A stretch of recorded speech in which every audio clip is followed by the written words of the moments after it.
उस बड़े से आग के गोले से इतनी तेज धारदार रोशनी निकल रही थी कि पत्थर भुज बाबा को भी अपनी आंखें बंद करनी पड़ गई।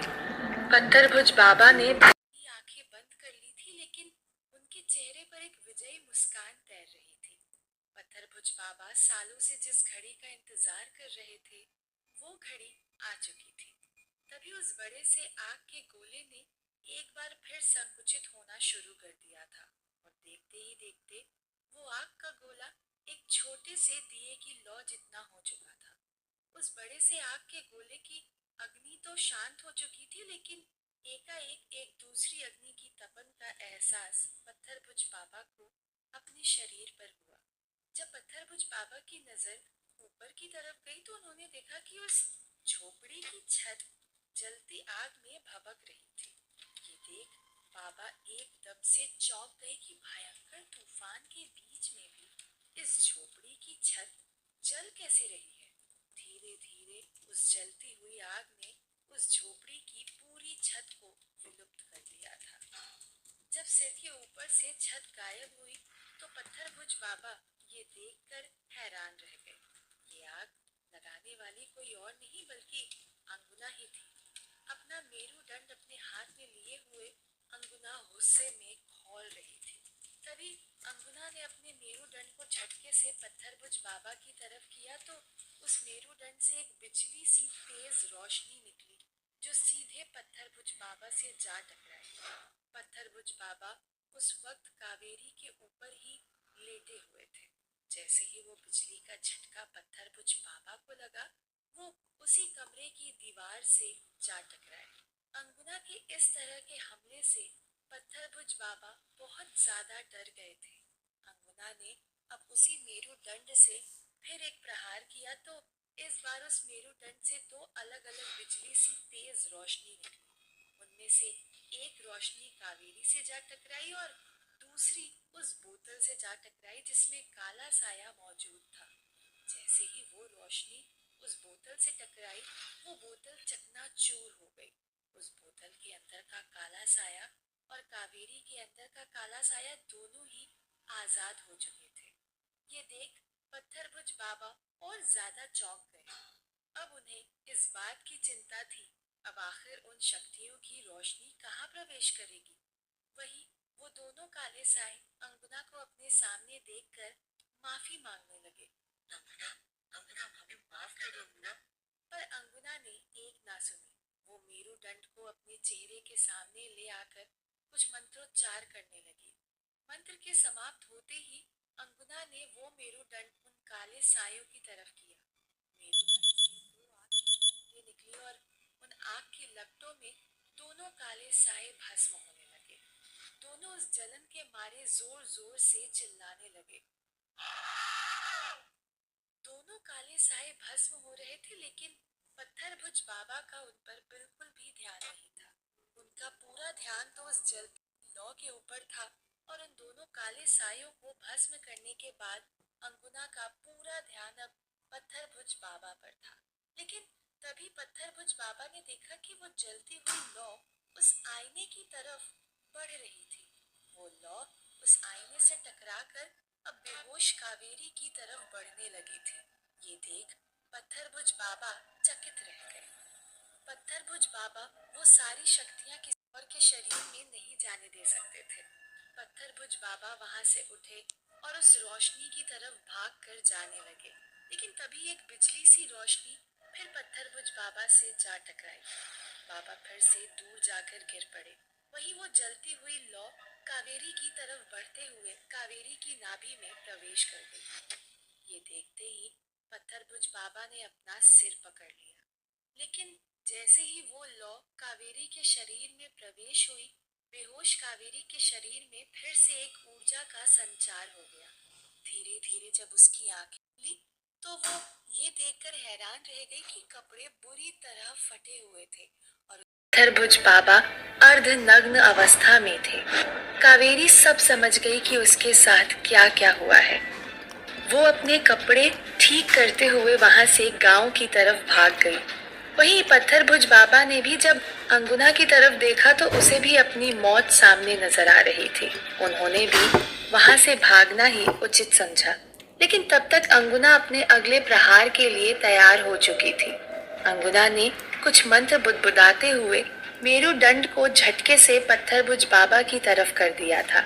इस बार सामान्य बिजली की रोशनी नहीं, बल्कि एक तेज आग का गोला पत्थर भुज बाबा की तरफ बढ़ रहा था। ये देखकर पत्थर भुज बाबा बहुत ज्यादा डर गए। तभी उन्हें अपनी मायावी पत्थरों से भरा हुआ झोला दिखाई दिया।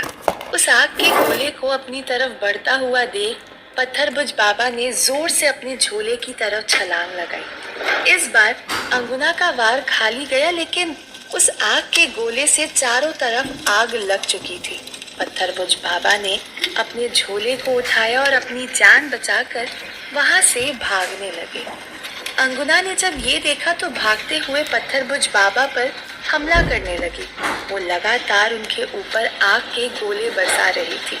जवाब में पत्थर भुज बाबा भी भागते हुए ही अपने झोले में से पत्थर निकाल रहे थे और उन पर मंत्र फूंक कर उन्हें अंगुना के आग के गोले के सामने फेंक रहे थे। जैसे ही अंगुना का आग का गोला और पत्थर भुज बाबा का पत्थर टकराता, आग की लपटें चारों तरफ फैल जाती, जिसकी वजह से आसपास के जंगलों ने भी आग पकड़ ली थी। जब जंगलों के बीच आग जलती हुई दिखाई दी तो गांव के लोग अपने अपने घरों से बाहर आकर देखने लगे। गांव के लोग अंगुना को तो नहीं देख पा रहे थे, लेकिन आसमान से बरस रहे आग के गोले उन्हें जरूर दिखाई दे रहे थे। उन्हें देखकर सभी समझ गए कि ये काम किसी और का नहीं, जरूर अंगुना का ही है, जिसकी वजह से पूरे गांव में एक डर का माहौल पैदा हो गया था। किसी घर के आगे खड़े एक वृद्ध आदमी ने चिंतित होते हुए कहा, लगता है काली शक्तियों ने फिर से गांव पर हमला बोल दिया। कोई जाओ और चंद्रकला को बुला कर लाओ। पास खड़े एक दूसरे आदमी ने आसमान की तरफ देखते हुए कहा, चंद्रकला तो माया है ही नहीं, तारा की अस्थियां विसर्जित करने गई है। इस पर बूढ़े आदमी ने गुस्से में चिढ़ते हुए कहा, अरे तो पत्थर भुज बाबा को बुलाओ, यहाँ खड़े होकर के अपनी चिता के जलने का इंतजार कर रहे हो। बूढ़े आदमी की बात सुनते ही 2-3 आदमी भागकर पत्थर भुज बाबा की कुटिया की तरफ जाने लगे। वहीं गांव के एक दूसरे हिस्से में कावेरी अपने कपड़ों को संभालती हुई भागे जा रही थी। बीच रास्ते में जो भी उसे मिल रहा था उसे कह रही थी, चंद्रकला, मुझे चंद्रकला के घर जाना है। गांव में बहुत कम लोग ही अभी तक कावेरी को जानते थे। साथ ही उसके ये फटे हाल कपड़े और ये दुर्दशा देखकर हर कोई कावेरी से डर रहा था। जब कावेरी को किसी से कोई जवाब नहीं मिलता तो वो वैसे ही भागते हुए आगे बढ़ जाती। कावेरी भागते हुए आगे जा ही रही थी कि तभी वो कमला ताई से टकराई। कमला ताई हवेली में कावेरी से मिल चुकी थी, इसीलिए कावेरी को देखते ही वो कावेरी को पहचान गई। कावेरी को इस हालत में देखते हुए कमला ताई ने आंखें फाड़ते हुए कहा, कावेरी, ये क्या हुआ तुम्हें? कहाँ से आ रही हो तुम? कावेरी ने कमला के किसी सवाल का जवाब नहीं दिया और अपना सवाल करते हुए कहा, चंद्रकला, मुझे चंद्रकला से मिलना है, मुझे उसे कुछ बताना है। कमला ताई जानती थी कि चंद्रकला तो है नहीं। कावेरी की वो हालत देखकर उसने कावेरी से इस बारे में कुछ नहीं बताया और कहा, हाँ कावेरी, चलो मेरे साथ, मैं तुम्हें चंद्रकला के पास ले चलती हूँ। दरअसल कावेरी ने तारा के बारे में और तारा के पहले हुई लड़कियों के बारे में सुन रखा था। उसे ये भी पता था कि उनके साथ भी बलात्कार हुआ था, इसीलिए कावेरी समझ चुकी थी कि इन सब के पीछे भी जरूर पत्थर भुज बाबा ही है। यही सच वो चंद्रकला को बताना चाहती थी। वहीं दूसरी तरफ पत्थर भुज बाबा अभी भी अपनी जान बचाने के लिए जंगलों में इधर से उधर भाग रहे थे। अंगुना के उन आग के गोलों से बचने के लिए पत्थर भुज बाबा अभी तक वो सामने से अपनी मायावी पत्थरों को फेंककर उन आग के गोलों को नष्ट कर रहे थे, लेकिन अब पत्थर भुज बाबा के झोले में वो मायावी पत्थर खत्म होने वाले थे। इसीलिए पत्थरभुज बाबा बीच बीच में उन जंगलों के बीच अंगुना की आंखों से ओझल हो रहे थे। जब अंगुना को पत्थरभुज बाबा नहीं दिखाई दिए तो अंगुना को और ज्यादा गुस्सा आता है। वो गुस्से में फिर कहीं पर भी वो आग का गोला बरसा देती, जिसकी वजह से आसपास के घरों में भी आग लग चुकी थी। सब लोग अपने अपने घरों से बाहर निकल चुके थे। बाहर आकर देखा तो बाहर भी चारों तरफ आग ही आग बरस रही थी। पूरे गांव में भयंकर दहशत का माहौल बन चुका था। चारों तरफ त्राहिमाम मचा हुआ था। गांव के वो 2-3 आदमी जब पत्थरभुज बाबा की कुटिया पहुंचे तो वो ये देखकर चौंक गए कि पत्थरभुज बाबा की खुद की कुटिया पूरी तरह आग में जल रही थी। ये देख वो लोग भी वापस अपने अपने घरों की तरफ भागने लगे। तब तक उधर अब पत्थरभुज बाबा भी उन जंगलों से होते हुए गांव की गलियों में पहुंच चुके थे। तो जैसे ही गांव वालों की नजर पत्थरभुज बाबा पर पड़ी, वो दौड़कर पत्थरभुज बाबा के पास गए और उन्हें चारों तरफ से घेर लिया। सब लोग पत्थरभुज बाबा के आगे हाथ जोड़ते हुए अपनी जान की भीख मांगने लगे। बाबा हमें बचा लो, बाबा हमें बचा लो। पत्थरभुज बाबा का उन लोगों पर जरा भी ध्यान नहीं था। उनका पूरा ध्यान तो अपने पीछे आ रही मौत के ऊपर था। अंगुना उनके नजदीक बढ़ रही थी। ये देख पत्थरभुज बाबा जोर से उन लोगों को धक्का देकर वहां से भाग गए। ये देख सब लोग हैरान रह गए। पत्थरभुज बाबा उनकी रक्षा करने के बजाय खुद वहां से भाग गए। पत्थरभुज बाबा जब अंगुना की नजरों से बचने के लिए गांव की सकरी गलियों में से गुजरने लगे, जिसकी वजह से अंगुना उन्हें देख नहीं पा रही थी। पत्थरभुज बाबा गांव की गलियों से होते हुए भाग ही रहे थे कि तभी पत्थरभुज बाबा एक जीप से टकरा गए। जीप में यामिनी के वही 3 आदमी थे जिन्होंने तारा को मारा था और दिवाकर को बंदी बनाया था। वो 3 आदमी पत्थरभुज बाबा को जीप में बिठाकर वहां से ले गए। पत्थरभुज बाबा जीप के अंदर सीट के नीचे छिपकर बैठ गए। अंगुना इस बात का जरा भी अंदेशा नहीं लगा सकी। जीप अपनी रफ्तार से बढ़ते हुए सीधे हवेली के पीछे के दरवाजे की तरफ बढ़ने लगी थी, क्योंकि हवेली के आगे के दरवाजे पर भी भीड़ लगी हुई थी। गांव में ही हो रही इस तरह आग के गोलों की बरसात ने यहाँ भी सबको डरा दिया था। इसीलिए रामनाथ जी, माधव, मालती और हवेली में काम करने वाले बाकी लोग भी हवेली के बाहर आकर खड़े हो गए थे। अब तो रामनाथ जी को भी बहुत ज्यादा अफसोस हो रहा था कि उन्होंने क्यों चंद्रकला को अस्थियां विसर्जन करने के लिए भेजा, क्योंकि इस वक्त सिर्फ चंद्रकला ही थी जो गांव वालों को अंगुना के प्रकोप से बचा सकती थी। पर चंद्रकला तो अभी भी गांव से काफी दूर थी। बस शुक्र था कि वहां से निकलते ही तुरंत और सीधे मायापुर के लिए जीप मिल गई थी। इसीलिए अमू इतना समय लगना चाहिए था, उससे कम समय में पहुंचने वाली थी। वहीं जब पत्थरभुज बाबा की जीप हवेली के पीछे के दरवाजे पर पहुंची तो यामिनी वहां पर पहले ही खड़ी हुई थी। हवेली में बहुत सारे ऐसे सामान गृह बने हुए थे जो महीनों में कभी एक बार खुलते हैं। यामिनी पत्थरभुज बाबा को ऐसे ही एक कमरे में ले गई। उस कमरे में पहुंचते ही यामिनी ने पत्थरभुज बाबा से पूछा, क्या हुआ बाबा, ये सब हो क्या रहा है? जवाब देते हुए घबराए हुए पत्थरभुज बाबा ने कहा, पता नहीं यामिनी, जैसा सोचा था सब कुछ ठीक वैसे ही हो रहा था। पूरा प्रयोग सफल हो चुका था। वो शक्तियां मुझे मिलने ही वाली थी कि तभी पता नहीं कहां से ये अंगुना आ पहुंची और सारे किए कर पर पानी फेर दिया।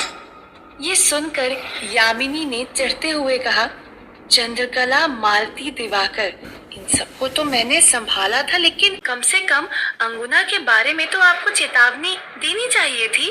पत्थरभुज बाबा को खुद की इस बात की बहुत शर्मिंदगी हो रही थी। तभी उन्हें कुछ याद आया और उन्होंने यामिनी से कहा, यामिनी, इन सब के चलते बहुत बड़ी गड़बड़ हो गई है। इस पर यामिनी ने कहा, पूरा बना बनाया खेल बिगड़ गया, इससे बड़ी गड़बड़ी और क्या होगी बाबा? जवाब में पत्थरभुज बाबा ने कहा, यामिनी, खेल बिगड़ा सो बिगड़ा, लेकिन खेल किसी और के हाथ में चला गया है। ये सुन यामिनी ने अपने माथे पर शिकन लाते हुए पूछा, मतलब किसके हाथ में बाबा? एक लंबी सांस लेते हुए पत्थरभुज बाबा ने कहा, यामिनी, उस हवन में प्रकट हुई सारी की सारी शक्तियां कावेरी की नाभि में समावेश हो चुकी हैं और ये बात हमारे लिए बहुत ज्यादा खतरनाक हो सकती है। कुछ ही समय बाद कावेरी बहुत ज्यादा शक्तिशाली हो जाएगी। अगर उसके पहले उसे नहीं मारा गया तो फिर वो हम में से किसी को जिंदा नहीं छोड़ेगी। ये सुनकर यामिनी ने भी अपना सिर पकड़ लिया।